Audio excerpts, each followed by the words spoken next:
Good morning students. प्यारे बच्चों, आज हम शंकु परिच्छेद में जिसमें हमने वृत्त के बारे में पढ़ लिया है और उसकी एक्सरसाइज 11.1 भी कर ली है।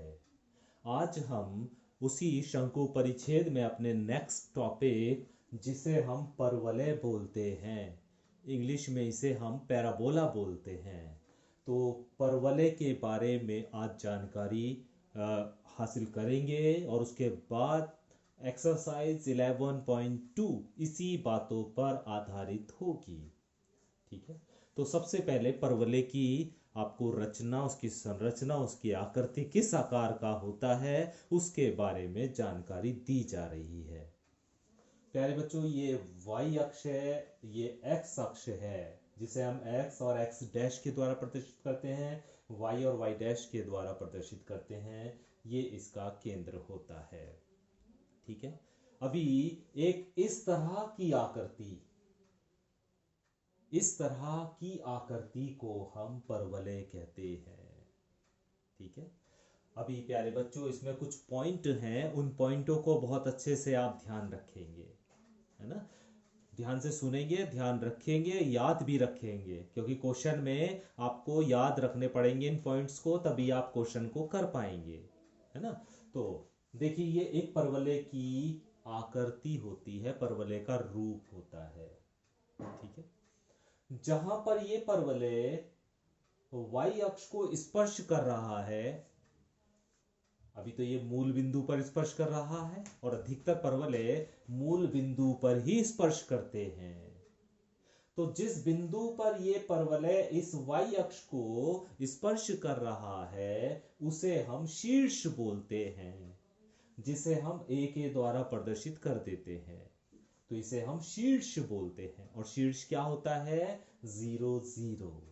शीर्ष क्या होता है? 0 0। मैंने यहाँ पे लिख दिया है कि इस परवलय का जो शीर्ष है वो a है और a के जो निर्देशांक हैं वो 0 0 है। ठीक है, उसके बाद हम देखते हैं कि इस परवलय में एक फिक्स पॉइंट होता है एक्सिस पर।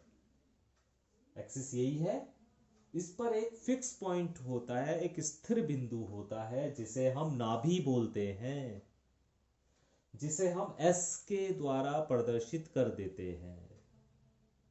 अगर यहां से यहां तक की दूरी प्यारे बच्चों a है, यहां से यहां तक की दूरी अगर a है, तो इस S के निर्देशांक जो हो जाएंगे वो a और 0 ही तो हो जाएंगे। इस बिंदु के निर्देशांक a और 0 ही तो हो जाएंगे। तो नाभि के निर्देशांक, जब दूरी यहां से यहां तक की आपको पता है, तो नाभि के जो निर्देशांक होते हैं, जिसे हम S के द्वारा प्रदर्शित करते हैं, वो a0 होते हैं। ठीक है, ये दूरी हमारी a थी। इतनी ही दूरी पर, जैसे यहां से यहां तक a दूरी है ना, इतनी ही दूरी पर इसके विपरीत दिशा में, नाभि से विपरीत दिशा में एक लाइन खींची जाती है। यहां से जितनी दूरी ये है, यहां से उतनी दूरी पर विपरीत दिशा में एक रेखा खींची जाती है, जिसे हम नियता बोलते हैं, डायरेक्सिस बोलते हैं, नियता बोलते हैं। ठीक है, और इस नियता का जो समीकरण है, क्योंकि ये दूरी कितनी है, माइनस का a है प्यारे बच्चों, इसकी दूरी जो है, इस रेखा का जो समीकरण है वो ये है, x बराबर -a, क्योंकि ये -a दूरी पर है, x की ऋणात्मक दिशा में है। तो नियता का जो समीकरण होता है वो बराबर होता है x बराबर -a, या इसे हम यूं लिख सकते हैं, x + a बराबर 0। ये नियता का समीकरण होता है। उसके बाद प्यारे बच्चों, इस नाभि से अगर एक लंब डाल दिया जाए, जो परवलय को उसकी परिधि पर स्पर्श करता हो, नाभि से होता हुआ एक लंब डाला जाए जो परवलय की परिधि को, दोनों परिधि पे स्पर्श कर रहा हो, परवलय की परिधि को स्पर्श कर रहा हो L और L' पर, तो इसे बोलते हैं हम नाभि लंब। इस लंब को बोलते हैं हम नाभि लंब, और इसकी जो लंबाई होती है वो बराबर बराबर होती है। ये 2a होती है और ये भी 2a होती है, इसलिए कुल मिलाकर इसकी लंबाई हो जाती है 4a। नाभि लंब यानी एल एल डैश जो होता है वो होता है 4a। ठीक है, तो इस तरह का जो परवलय है प्यारे बच्चों, जो एक्स अक्ष की दिशा में खुला हुआ है, उसका जो समीकरण होता है वो होता है वाई स्क्वायर बराबर 4ax। ये समीकरण भी बहुत अच्छे से आपको ध्यान रखना है कि कौन से परवलय का, क्योंकि 4 प्रकार के परवलय भी मैं आपको बताऊंगा। तो पहले प्रकार के परवलय का समीकरण क्या होता है, जो एक्स अक्ष की दिशा में खुला होता है, तो इसका समीकरण होता है वाई स्क्वायर बराबर 4ax। ठीक है, आया कैसे है ये समीकरण? यदि आप अपनी बुक खोलेंगे तो उसमें आपको इस समीकरण के बारे में बताया गया है कि किस प्रकार से ये आया है। प्रूफ करने की वैसे जरूरत नहीं है, क्योंकि क्वेश्चन में, एग्जाम में हमसे क्वेश्चन पूछा जाएगा।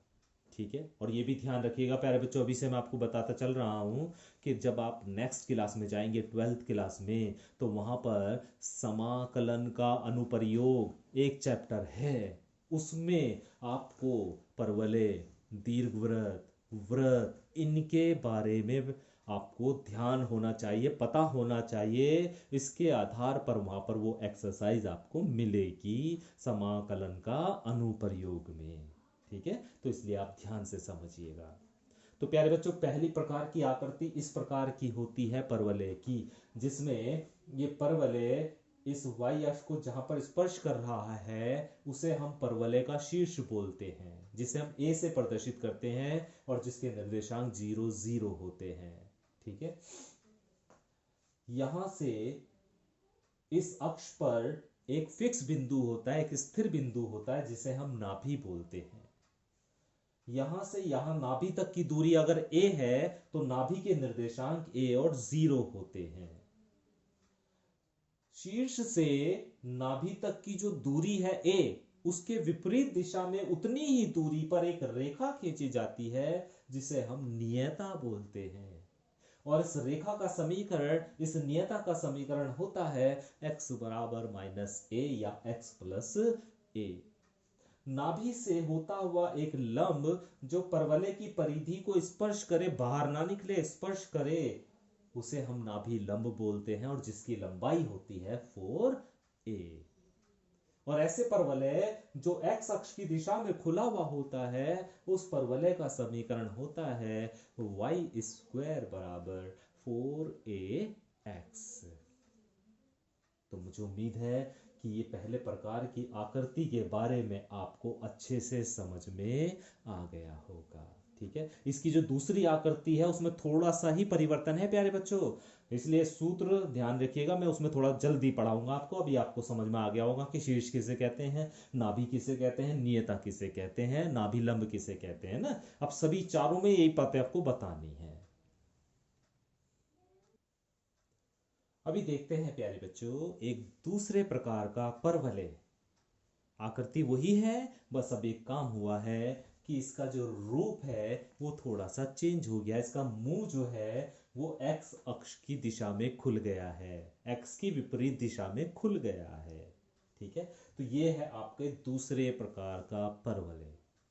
अब ये परवलय जहां पर वाई अक्ष को स्पर्श कर रहा है उस बिंदु को हम शीर्ष कहते हैं, और इस बिंदु के निर्देशांक हैं 0 0। तो शीर्ष ए के निर्देशांक हो गए 0 0। अभी इस परवलय में एक फिक्स बिंदु है जिसे हम नाभि बोलते हैं, और मान लिया यहां से यहां तक की दूरी a है, यहां से यहां तक की दूरी a है, लेकिन x अक्ष की दिशा x डैश में है, तो इसलिए -a ली जाएगी दूरी। तो इसलिए s के जो निर्देशांक हैं, नियत नाभि के जो निर्देशांक हैं वो -a और 0 हो जाते हैं। नाभि जो हो जाती है -a और 0 हो जाती है। ठीक है, अभी यहां से यहां तक की दूरी a है, इतनी ही दूरी पर विपरीत दिशा में, अभी इधर नहीं, इसके विपरीत दिशा में एक रेखा खींची जाती है जिसे हम नियता बोलते हैं। और इस नियता का समीकरण होता है x बराबर, ये प्लस का a आ जाता है, x बराबर a, या x माइनस a बराबर 0। ठीक है। नाभि से होता हुआ एक लंब जो परवलय की परिधि को स्पर्श करता है उसे हम नाभि लंब बोलते हैं, और नाभि लंब की लंबाई 4a होती है, उसमें कोई फर्क नहीं होता है। ठीक है, माइनस प्लस का कोई फर्क नहीं होता है। ठीक है। ऐसे परवलय का समीकरण जो x डैश अक्ष की दिशा में खुला हुआ होता है वाई स्क्वायर बराबर -4ax। तो ये छोटा छोटा अंतर है प्यारे बच्चों इसमें। अच्छा, पहले मैंने नहीं लिखी थी, अभी लिख दिया मैंने। ऐसा परवलय जो इस तरह बना हुआ है, या जो हमने पहले बनाया था वो परवलय है, तो उसका जो अक्ष होता है वो x अक्ष होता है। देख लो, x अक्ष पे तो है ये दोनों परवलय, तो इसलिए इसका जो अक्ष होता है वो x अक्ष होता है। और हम जानते हैं प्यारे बच्चों कि x अक्ष पर y का मान 0 होता है, तो इसे हम y बराबर 0 लिख सकते हैं। x अक्ष पर y बराबर क्या होता है? 0 होता है। ठीक है। तो मुझे उम्मीद है कि ये दोनों तरह की आकृति अभी आपको समझ में आ गई होंगी। ठीक है। अभी हम तीसरी आकृति और उसी की तरह चौथी आकृति के बारे में बात करते हैं।